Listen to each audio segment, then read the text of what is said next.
I've had a lot of requests for wicked wax seal tutorials, and you know I can't resist you guys. So let's dive in to my favorite tips and tricks for using wicked wax. For supplies, I like to have an extra source, a kind of a continual source of flame. So I'm going to have a candle as well as matches, or of course you could use a lighter. And then of course we will have our wicked wax. This variety is the red color from Nostalgic Impressions. You want to make sure that the wax you're picking says mailable or flexible. Otherwise, it's going to be very brittle and will break if you send it through the mail. And then for our stamper today, I'm going to use my Maybelle design, which is available through Artisair right now. So I'll have all of these supplies linked down below. And let us not forget, we need something to place our stamp on. So I'm going to be using a craft mat. You can also use a tile, and you can also use envelopes. These are Euroflap envelopes through Cards and Pockets. All right, before we dive into the full tutorial, I wanted to direct your eyes to the right, the upper right-hand side of the screen. You'll see that I have my stamper chilling on ice. Now, while I normally recommend this, I'm going to break from that normal rule because I found that at least with the wicked wax, the formula that is used creates a lot of these like odd wrinkles and stuff. Now, I did find a way to avoid that, and we'll talk more about that later, but this is one of those cases where we're going to break from that rule of chilling our stamper. And now let's start at the very beginning because yes, there is a proper way to light your wicked wax.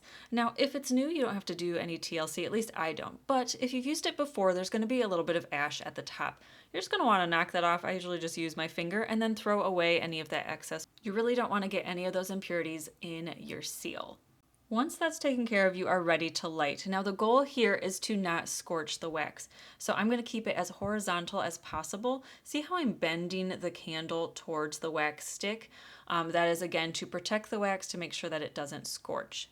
Now some scorching might happen. You can see I'm kind of pointing to a little bit of like a burned mark. It might get into your seal. The section that I just pointed out, you can see it, but it didn't cause any problems in the final seal. But our goal, and especially with like a lighter wax, it's just more noticeable. So our goal is to avoid it as much as possible, which brings me to our next tip. As you pour your wax, you still want to keep that stick as horizontal as possible. Now, I found that I can get away with going down to about a 30-degree angle, which you can see here, which allows me to melt the wax a little faster. But again, we want to keep that flame away from the wax because we don't want it to scorch because that could end up in our final seal. To keep everything melting nice and quickly, you're going to want to keep rotating your stick, which you can see me doing here.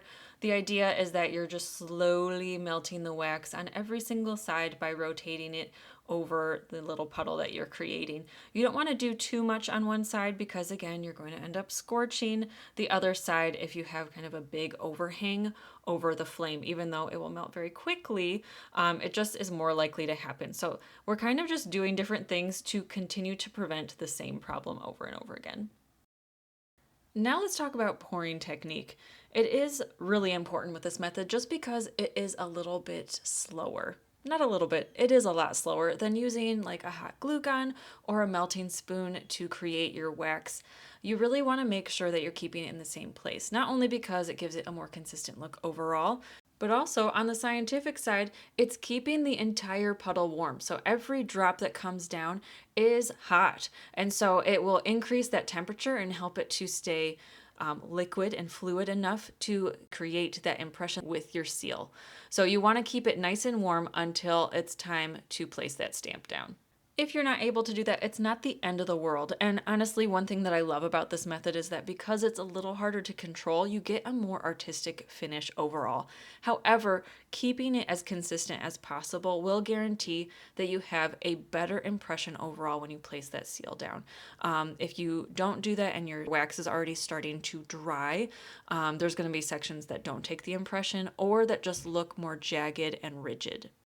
All right, now that you've done all the steps, you have prepped your wax seal stick, you have lit it carefully, you have poured the wax on in a consistent way.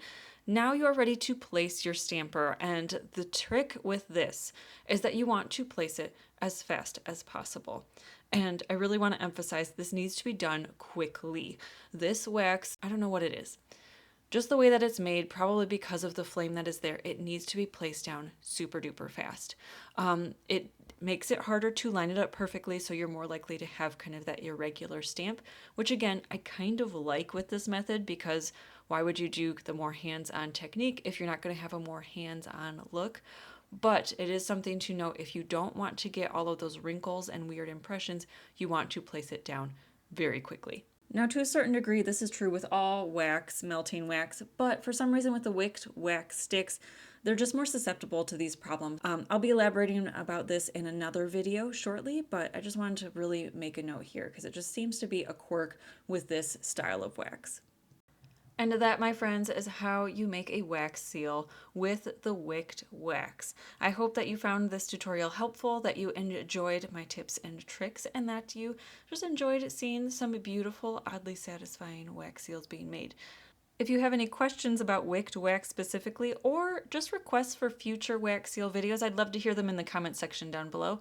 And just as a bonus, I would love to hear kind of your favorite experience with wax seals. Do you like kind of the more hands-on method, or do you prefer that super perfected, perfectly round wax seal? If you're interested in that and you need a little bit of help, I have a full video tutorial on that I'll have linked down below. And until next time, happy stamping.